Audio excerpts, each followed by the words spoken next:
Addressing the Standing Committee on UN Affairs at the Inter-Parliamentary Union in Geneva, Lok Sabha MP Kamaljeet Sehrawat has called for transparency and inclusivity in the appointment for all senior positions across the UN system.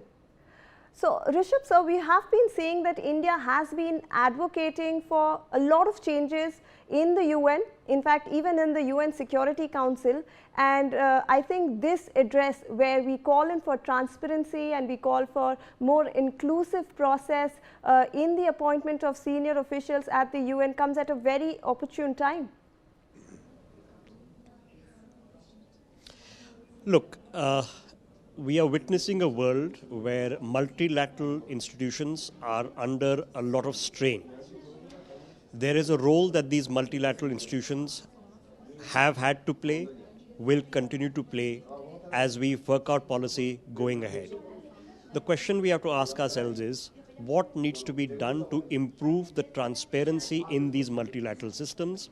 Where I am standing in Geneva, the Inter-Parliamentary Union is one such multilateral body. It has members, nations from pretty much all the democracies and all parliaments from across the world. The United Nations, of course, is largely recognized as the largest multilateral system that we have. Now, you have to understand, in the United Nations Secretariat, in the United Nations committees, commissions, the various bodies, the individuals who are appointed in those bodies need to be appointed with a great degree of transparency and inclusivity. And that's the point that Indian MP Kamaljeet Sehrawat has made in the conversation on these multilateral forums, specifically when it comes to UN appointments, on why it is important in having a transparent process in these appointments. There is a risk that if appointments are made out of fear or favor of certain countries who may try to wield influence by both through one can argue unethical means, trying to leverage their positions, which often happens in global politics. But global politics and realpolitik has to be different from multilateral institutions. Multilateral institutions have to work on consensus, and that's the point that we've made. The UN Security Council, of course, is a much larger question.